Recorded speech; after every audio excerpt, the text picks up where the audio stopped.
Dans l'un des textes les plus cruciaux de l'Écriture, 2 Timothée 4, 3 à 4, se trouve une vérité prophétique qui a été subtilement diluée et contournée par ceux-là même qui devraient la proclamer avec ferveur. L'apôtre Paul avertissait déjà que viendrait un temps où les hommes ne supporteraient plus la saine doctrine, mais désireux d'entendre des choses agréables, se donneraient une foule de docteurs selon leur propre convoitise, détournant l'oreille de la vérité pour se tourner vers les fables. Cette prophétie n'est pas une relique du passé. Elle est le miroir froid et sans concession de notre présent. La pensée intègre et intransigeante de Charles Spurgeon, le prince des prédicateurs, nous révèle une réalité déconcertante et souvent ignorée par l'Église moderne. Le désir insatiable d'une parole facile, réconfortante et dénuée de tout aiguillon prophétique corrompt inévitablement l'âme, non la nourrit. Vous avez sans doute ressenti cette frustration sourde, cette déception persistante face à des messages édulcorés, des sermons qui promettent tout et ne délivrent rien de substantiel pour l'âme. Vous avez peut-être fréquenté l'Église assidûment pendant des années, espérant y trouver une nourriture spirituelle solide, une ancre inébranlable pour votre foi, mais n'avez récolté qu'un sentiment de vide, une faim non apaisée. Cette soif insatisfaite, cette confusion doctrinale face à des messages contradictoires ou superficiels n'est pas un signe de faiblesse de votre part, mais le symptôme profond d'une Église qui a trop souvent préféré la popularité à la vérité, l'apaisement temporaire à la confrontation salutaire. L'authenticité spirituelle est devenue une denrée rare, supplantée par une théologie de l'accommodement qui vise à rendre le christianisme acceptable aux yeux du monde, plutôt qu'à le rendre fidèle aux yeux de Dieu. Ce n'est pas une nouveauté. L'histoire de la foi est jalonnée de périodes où la doctrine a été compromise, où les prophètes ont été réduits au silence et où la vérité éternelle a été troquée contre des fables attrayantes. Mais l'héritage de Spurgeon, cette montagne de sermons, de lettres et de réflexions théologiques, demeure un phare dans cette obscurité. Il nous confronte non seulement à ce que l'Évangile devrait être, mais aussi à ce que nous, en tant que croyants, devrions désirer de la part de nos prédicateurs. Il nous pose la question fondamentale. Cherchons-nous à adapter la vérité à nos préférences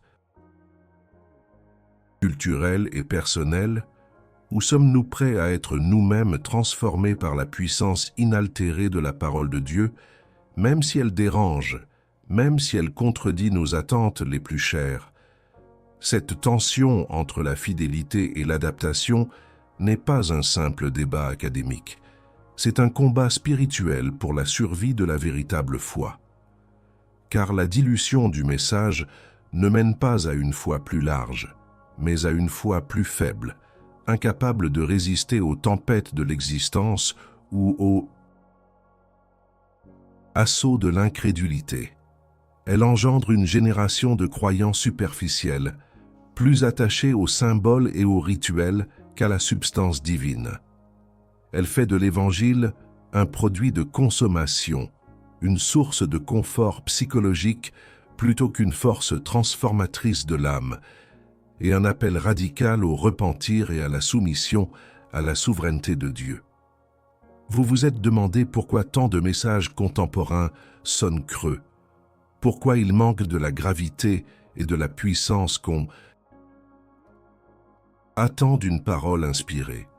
La réponse réside souvent dans cette adaptation, cette volonté de rendre Dieu plus sympathique, le péché moins offensant et la croix moins exigeante.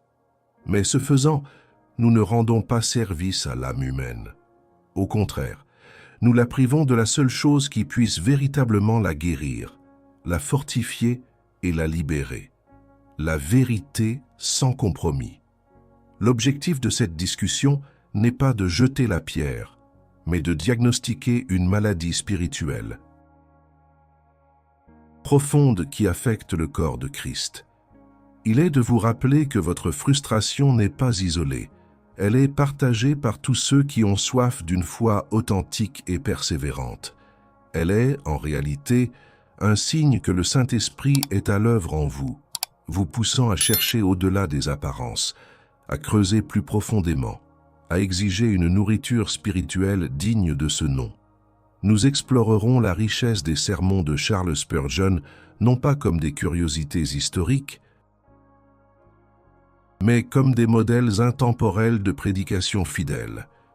Nous verrons comment il a su naviguer dans son propre siècle, confrontant ses contemporains avec la même audace et la même compassion que les prophètes de l'Ancien Testament. Mais surtout, nous confronterons notre propre génération à l'exigence d'une foi sans phare, une foi qui embrasse la pleine portée de la dépravation humaine, la nécessité absolue de la croix, l'appel au repentir radical et la gloire inaltérable de la souveraineté de Dieu. Préparez-vous à un voyage qui remettra en question vos suppositions, qui confrontera vos désirs et qui, nous l'espérons, ranimera en vous une faim insatiable pour la vérité éternelle. Car au fond, le véritable trésor du chrétien ne se trouve pas dans les bénédictions superficielles, mais dans la profonde communion avec Dieu et la fidélité à sa parole, même et surtout quand elle nous dérange. Répondez à cette question sans détour, dans les commentaires. Quelle vérité de la Bible avez-vous le plus de mal à entendre à cause de son inconfort ou de sa remise en question de vos habitudes? Faites preuve d'honnêteté et partagez ce qui viole le plus votre âme.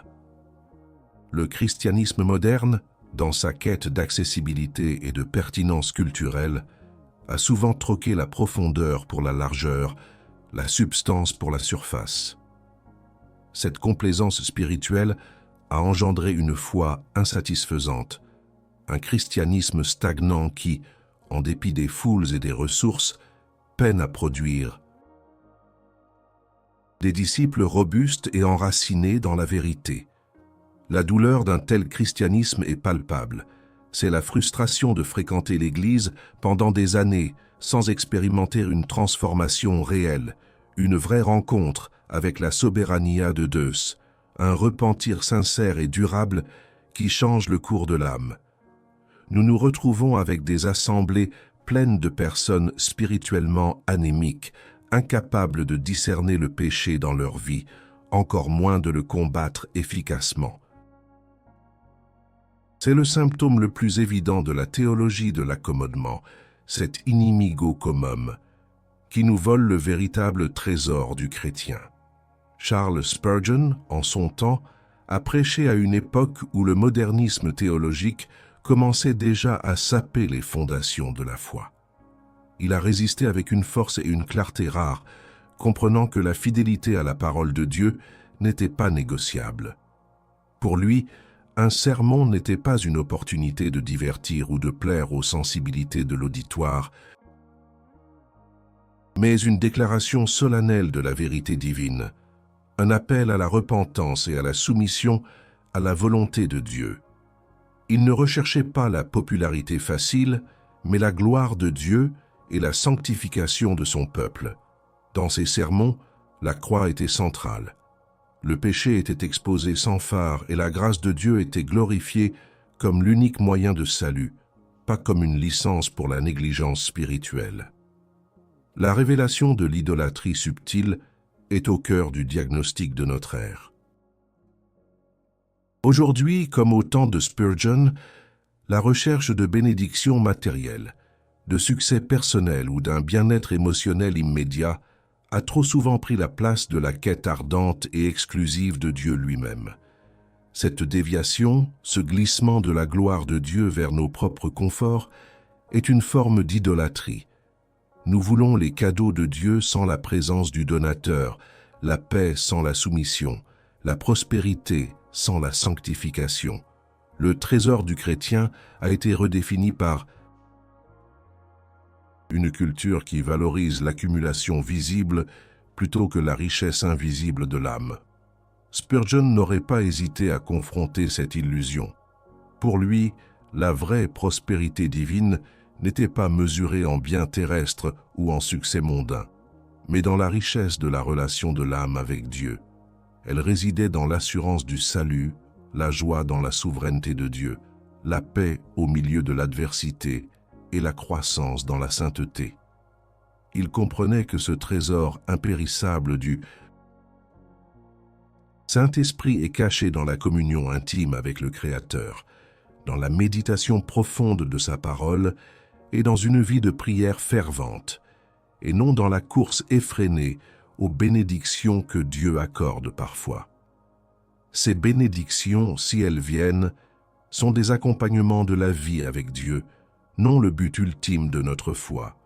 Ce que l'Église moderne appelle souvent prospérité est, aux yeux de la saine doctrine, un miroir aux alouettes. C'est une pâle imitation du véritable trésor.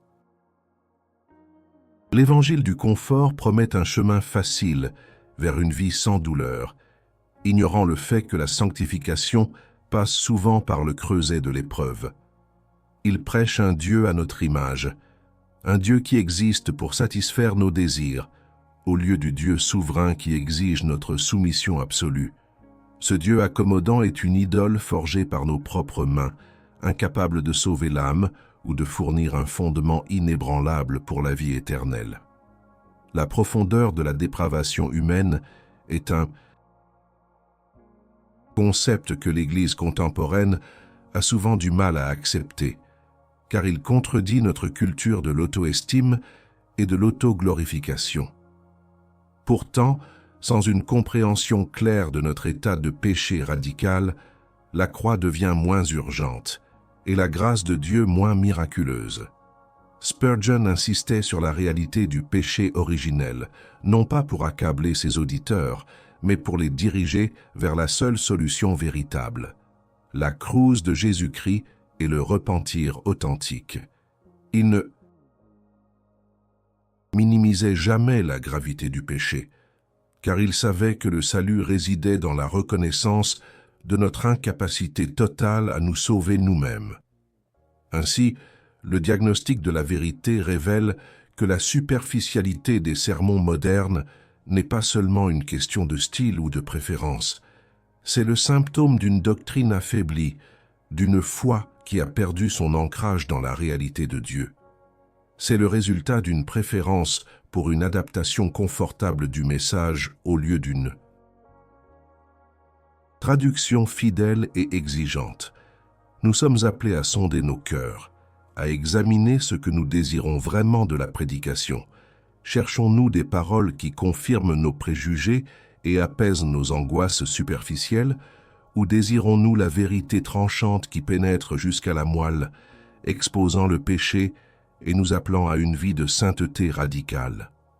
Ce trésor du Saint-Esprit, la communion avec Dieu et la fidélité à sa vérité, est le plus grand bien qu'une âme puisse désirer.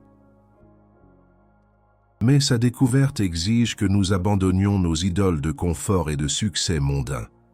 Elle exige que nous nous tournions vers les profondeurs de l'Écriture, guidés par des voix prophétiques comme celle de Spurgeon, qui n'ont jamais craint de proclamer l'intégralité du conseil de Dieu.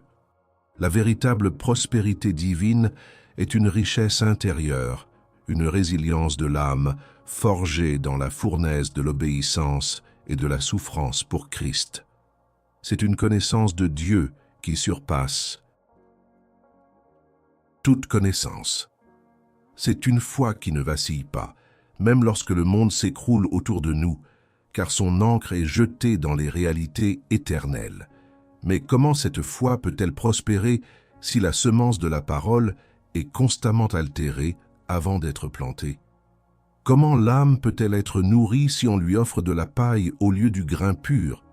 C'est la question que nous devons affronter, car les conséquences de cette adaptation sont plus graves que nous ne pouvons l'imaginer. Elles touchent à l'essence même de notre marche avec Dieu. Ignorer la vérité biblique ou la diluer pour la rendre plus palatable ne relève pas d'une simple erreur tactique. C'est une faute d'une gravité éternelle, dont les conséquences spirituelles et pratiques sont dévastatrices. Les prophètes de l'Ancien Testament, les apôtres du Nouveau et des géants de la foi comme Charles Spurgeon ont tous averti que le compromis avec la vérité engendre non seulement la confusion, mais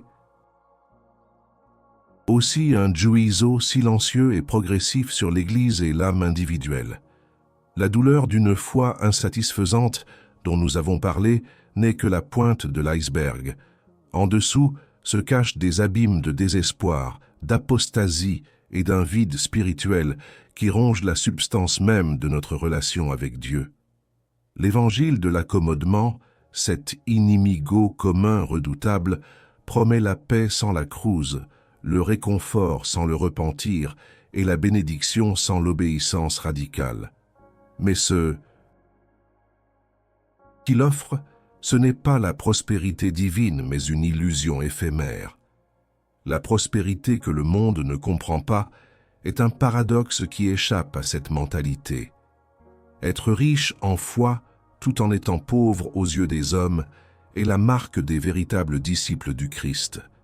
Le monde admire la réussite matérielle, le pouvoir visible, le prestige social. Mais la vérité éternelle nous enseigne que le véritable trésor réside dans les réalités spirituelles, la connaissance de Dieu, la sanctification, la paix du Christ qui surpasse toute intelligence et l'assurance du salut éternel. Quelles sont donc les conséquences pratiques et éternelles d'une foi bâtie sur l'ingénierie humaine plutôt que sur la solidité de la doctrine révélée? D'abord, cela crée une génération de croyants vulnérables. Quand le péché est minimisé, sa puissance destructrice n'est jamais vraiment comprise et la nécessité de la crouse est réduite à une formalité. Les âmes ne sont pas guéries en profondeur, mais pensées superficiellement. Lorsque les épreuves de la vie frappent, quand la maladie, la perte ou la persécution surviennent, cette foi superficielle s'effondre, car elle n'a jamais été ancrée dans la souveraineté de Dieu qui gouverne toutes choses, même la souffrance. Ensuite, une Église qui dilue la vérité perd sa pertinence prophétique. Au lieu d'être une sentinelle qui met en garde contre les dangers du monde et appelle au repentir, elle devient un simple écho des valeurs culturelles. Elle se fond dans le paysage, offrant un message indistinct qui ne défie personne, ne convertit personne véritablement. Elle cherche la validation du monde au lieu de la validation de Dieu. Spurgeon le voyait comme une trahison pure et simple de l'Évangile. Il était convaincu que l'Église ne devait jamais compromettre sa mission de proclamation de la vérité pour gagner des adeptes. Les âmes ne sont pas sauvées par la flatterie, mais par la conviction du péché et la puissance de la crouse. Le juízo de Dieu n'est pas toujours une catastrophe visible. Il peut être le retrait progressif de sa présence, l'obscurcissement de la vérité, la prolifération de l'erreur et la stérilité spirituelle. C'est l'absence de véritable prospérité divine, même au milieu de l'abondance matérielle. C'est une foi sans force, une prière sans puissance, une âme qui s'étiole lentement. Cette agonie silencieuse est peut-être plus terrifiante que n'importe quel cataclysme, car elle signifie que Dieu a laissé son peuple à ses propres illusions, récoltant les fruits amers de ses compromis. Prenez un instant pour vous auto-évaluer. Examinez votre propre marche avec Dieu. Si votre foi se sent insatisfaite, vide ou stagnante malgré des années d'activité religieuse, n'est-ce pas un signe que vous avez peut-être nourri votre âme avec une version édulcorée de l'Évangile? Avez-vous été encouragé à chercher la prospérité divine dans ce monde au lieu de la trouver dans la communion avec le Saint-Esprit et la vérité de Dieu? Spurgeon disait que la foi est l'œil qui voit Christ, la main qui le saisit, le pied qui court vers lui, mais elle n'est pas le Christ lui-même. La foi doit être nourrie par une doctrine saine, par un enseignement fidèle qui présente Christ dans toute sa gloire et sa souveraineté. Lorsque la vérité est tordue ou cachée, la foi s'affaiblit, l'espérance diminue et l'amour se refroidit. Nous devenons des âmes errantes, cherchant des réponses dans des philosophies humaines ou des expériences émotionnelles fugaces, au lieu de nous enraciner dans la parole inébranlable de Dieu. Le paradoxe de la prospérité que le monde ne comprend pas est que la foi authentique peut fleurir dans la pauvreté matérielle et au milieu des grandes tribulations, tandis que la foi superficielle peut se flétrir au milieu de l'abondance et du confort.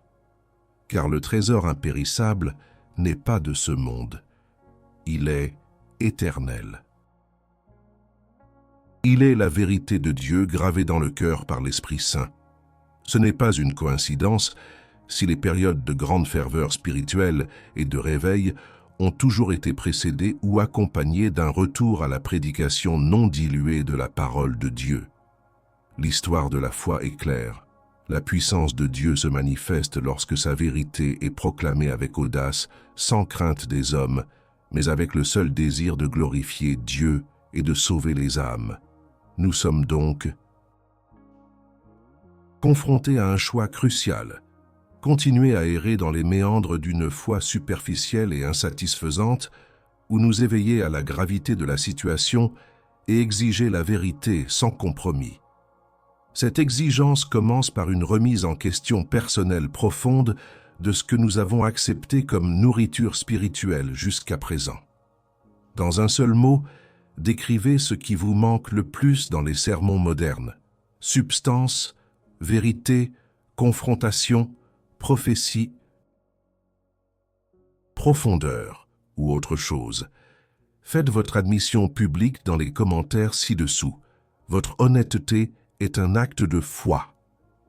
La solution à la superficialité spirituelle et à l'ingénierie doctrinale n'est jamais une astuce ou une méthode de plus. C'est un appel radical, intemporel et inflexible au pied de l'autel de Dieu.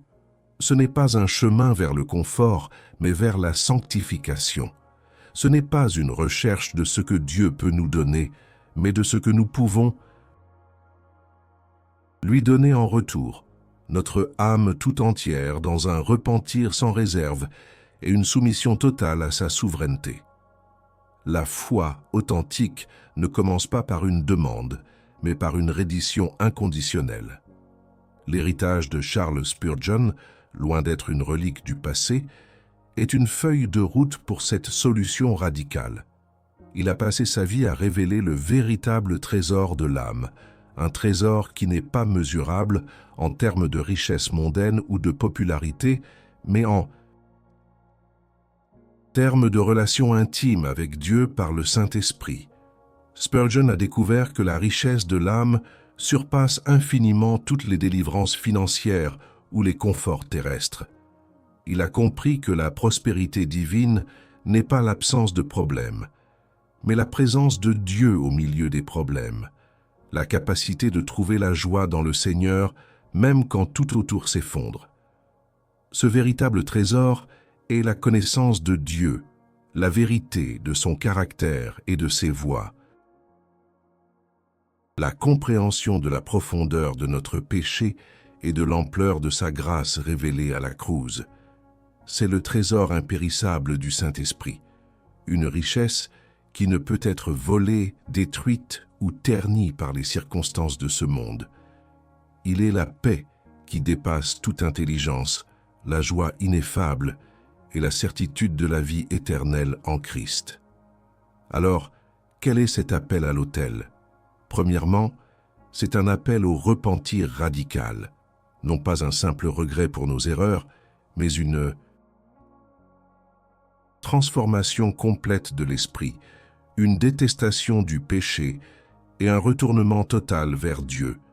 Cela signifie abandonner notre idolâtrie subtile du confort, de l'autosuffisance et de l'approbation humaine. Cela signifie reconnaître que nous avons cherché des idoles dans la forme d'un évangile édulcoré, qui nous promettait des bénédictions sans le fardeau de la crouse et une foi sans la discipline de la sanctification. Le repentir est le chemin par lequel l'âme retrouve la vérité et la vie. Deuxièmement, c'est un appel à la soumission inconditionnelle à la parole de Dieu. La vérité éternelle ne se plie pas à nos préférences ou à nos cultures. C'est nous qui devons nous plier à elle. Cela implique une lecture sérieuse de l'Écriture, une méditation profonde et une application courageuse de ces principes dans nos vies. Cela signifie rejeter les sermons qui flirtent avec la psychologie moderne ou les philosophies humaines au détriment de la doctrine biblique. Il s'agit d'exiger une prédication qui expose la parole de Dieu avec fidélité, qui nous confronte avec notre péché et qui nous pointe invariablement vers la crouse de Christ. Troisièmement, c'est un appel à la renonciation. Renoncer à l'illusion que le christianisme est un chemin facile vers une vie sans problème. Renoncer à la quête d'une prospérité divine qui est définie par les standards du monde. Renoncer à l'autopréservation et embrasser le chemin étroit du discipulat qui nous appelle à prendre notre crouse chaque jour et à suivre Christ. La vie chrétienne est un combat, une course, un pèlerinage, non une croisière de luxe. C'est un appel à la persévérance au milieu des épreuves, sachant que la souveraineté de Dieu est à l'œuvre pour notre bien éternel. Enfin, c'est un appel à la crouse. La crouse n'est pas seulement un événement historique, c'est une réalité spirituelle constante dans la vie du croyant. C'est l'endroit où notre vieille nature est crucifiée avec Christ, où notre péché est jugé, et où la nouvelle vie est inaugurée par la puissance de la résurrection. C'est le lieu de la mort à soi-même et de la vie à Dieu. Sans la crouse au centre de notre foi, notre christianisme est vide, dépourvu de puissance salvatrice et transformatrice. Spurgeon a vécu et prêché cette solution radicale. Il a exhorté ses auditeurs à ne pas se contenter d'une foi superficielle, mais à désirer la profondeur de la communion avec Dieu. Il a montré que le véritable trésor n'est pas ce que l'homme peut accumuler, mais ce que Dieu accorde, sa présence, son esprit, sa vérité. Pour lui, chaque sermon était une opportunité d'appeler les âmes au repentir et à la foi en Christ, sans jamais diluer le message difficile mais glorieux de l'Évangile. Cet appel à l'autel est un appel à la sainteté pratique. Il ne s'agit pas d'atteindre une perfection impossible, mais de s'engager sur un chemin de croissance continue dans la ressemblance à Christ, sous la direction du Saint-Esprit. C'est un appel à la discipline, à la prière fervente, à l'étude assidue de la parole et à la communion fraternelle avec d'autres croyants qui partagent la même faim pour la vérité. Alors, êtes-vous prêt à abandonner les simulacres de la prospérité divine et à embrasser le véritable trésor de la foi en Dieu? Êtes-vous prêt à vous agenouiller au pied de la crouse, à confesser votre péché et à vous soumettre à la souveraineté du Christ sans réserve? C'est le chemin de la vie éternelle, le chemin de la vérité qui libère et la foi qui perdure. Nous avons parcouru le chemin de la confrontation, de la révélation du compromis à l'appel radical au repentir et à la soumission. Il est devenu douloureusement clair que la bataille pour la fidélité dans la prédication, une bataille que Charles Spurgeon a menée avec une ardeur inébranlable, n'est pas une question de préférence stylistique, mais une question de vie et de mort éternelle pour l'âme. La théologie de l'accommodement, cet inimigo commun subtil et insidieux, a sapé les fondations de nombreuses fois, laissant derrière elle une traînée de frustration, de confusion et d'un vide spirituel qui crie vers le ciel. La Dor Occulta abordée, cette fin d'authenticité et de profondeur, est le signe que Dieu travaille en vous, vous poussant à chercher au-delà des mirages d'une foi superficielle. Spurgeon avec une clarté prophétique, a toujours insisté sur la nécessité de proclamer la vérité de Dieu sans phare. Il n'a jamais hésité à exposer la dépravation humaine, l'horreur du péché, la nécessité absolue de la crouse et la gloire inaltérable de la souveraineté de Dieu. Pour lui, l'Évangile était un marteau qui brisait le cœur de pierre et un baume qui guérissait l'âme repentante, jamais une potion douce pour calmer les angoisses éphémères. Il savait que le véritable trésor du chrétien n'était pas à trouver dans les bénédictions matérielles ou ses conforts passagers, mais dans la profonde communion avec Dieu et la sanctification de l'âme par le Saint-Esprit. La prospérité divine que le monde ne comprend pas est une richesse qui transcende toutes les définitions terrestres.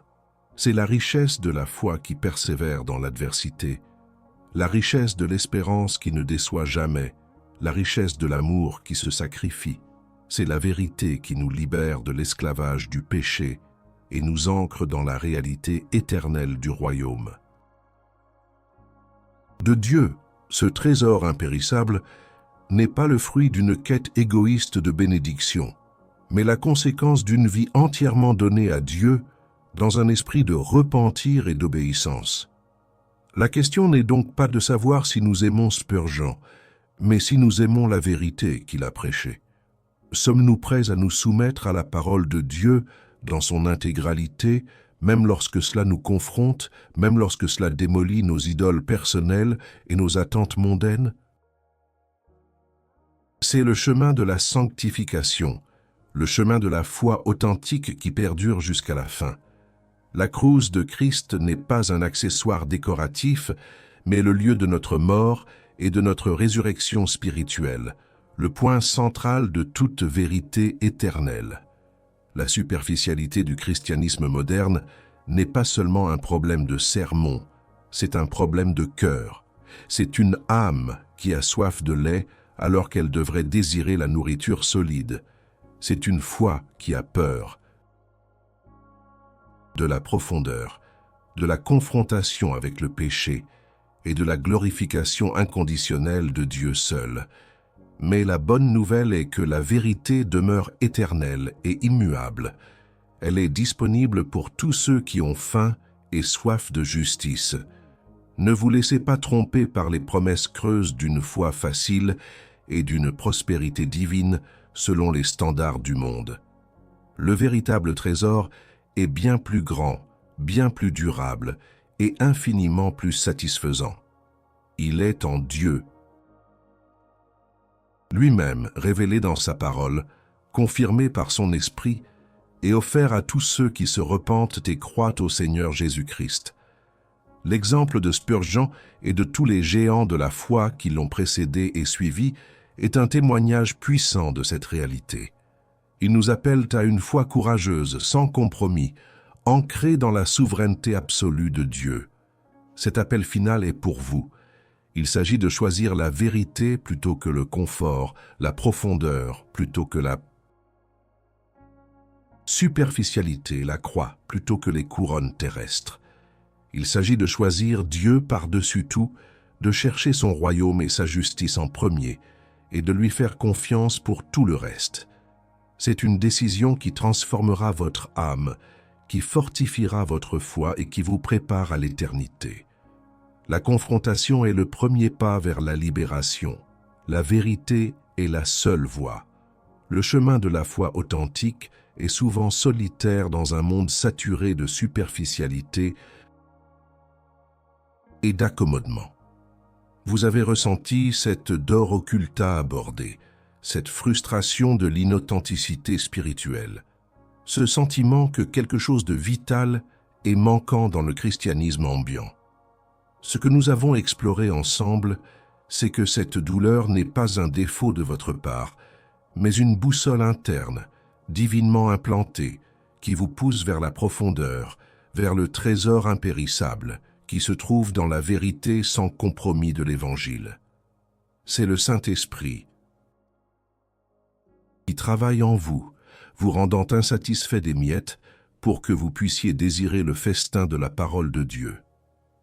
L'héritage de Charles Spurgeon, avec son éloquence divine et son engagement inébranlable envers la saine doctrine, est une ressource inestimable dans cette quête. Il ne nous offre pas des astuces ou des trucs, mais un modèle de foi robuste, une compréhension profonde de la souveraineté de Dieu et une passion ardente pour le salut des âmes à travers la crouse. Ces sermons ne sont pas de simples mots. Ils sont des cris de vérité éternelle, des diagnostics du péché humain et des appels puissants au repentir et à la foi en Christ. Ils sont une nourriture solide pour ceux qui ont soif de plus que du lait. N'ayez pas peur de l'exigence de la vérité, n'ayez pas peur de la confrontation qu'elle apporte, ni de la crouse qu'elle nous demande de porter. Car c'est précisément dans cette exigence, dans cette confrontation, dans ce fardeau de la crouse, que se trouve la véritable prospérité divine. C'est là que l'âme est fortifiée, que la foi est éprouvée et purifiée, et que nous grandissons dans la ressemblance de notre Seigneur. La prospérité divine n'est pas l'absence de péché, mais la victoire sur le péché par la grâce. La prospérité divine n'est pas la richesse matérielle, mais la richesse spirituelle. Le jouiseau de Dieu n'est pas toujours ce que nous imaginons. Parfois, il se manifeste par la privation du véritable trésor. Par le fait de nous laisser à nos propres délices et à une foi stérile. Mais la grâce de Dieu est plus grande que notre péché et que nos compromis. Il nous appelle encore aujourd'hui à revenir à lui, à abandonner les idoles de la théologie de l'accommodement et à embrasser la plénitude de sa vérité. C'est un appel à une foi vivante, à une sanctification progressive et à une vie qui glorifie Dieu en tout. Ne vous contentez jamais de moins que la vérité pure. Cherchez-la avec ardeur, étudiez-la avec diligence et vivez-la avec courage. Car c'est en cela que réside votre trésor éternel, votre prospérité divine et la paix inébranlable pour votre âme. Puissiez-vous, par la grâce du Saint-Esprit, devenir une sentinelle de la vérité, refusant tout compromis et proclamant la gloire de Dieu jusqu'à la fin. C'est là le véritable héritage de Spurgeon et c'est le chemin vers une foi qui ne vacille pas. Si cette exploration de la vérité et de la foi inaltérée a résonné en votre âme, si elle a remué en vous une faim de profondeur et une soif de clarté, alors le temps de l'inaction est révolu. Ce n'est pas un appel à la passivité, mais à une démonstration concrète de votre engagement. Ne vous contentez pas d'écouter et d'acquiescer mentalement. La vérité exige une réponse, un acte visible de courage. Aimez cette vidéo. Si vous refusez désormais de vous contenter d'une foi superficielle, si vous choisissez la vérité sans compromis de Dieu au détriment du confort et de l'accommodement, votre like n'est pas un simple clic, c'est un acte public d'affirmation, une déclaration de votre position dans ce combat spirituel pour la saine doctrine. Abonnez-vous à notre chaîne. Si vous désirez une nourriture spirituelle solide, une ancre théologique dans le tumulte des doctrines édulcorées. En rejoignant notre communauté, vous déclarez votre soif de profondeur et votre engagement à sonder les richesses éternelles de la parole. De Dieu, ne laissez pas cette opportunité de sanctification vous échapper. Partagez cette vidéo avec ceux qui, vous le savez, sont aussi frustrés par la superficialité du christianisme moderne. Ne gardez pas cette vérité pour vous seul, devenez un instrument de réveil, une voie qui pointe vers la prospérité divine de l'Évangile authentique. Enfin, racontez-nous votre histoire dans les commentaires. Partagez ce que vous avez appris, comment cette discussion a confronté vos propres perceptions de la foi et de la prospérité divine.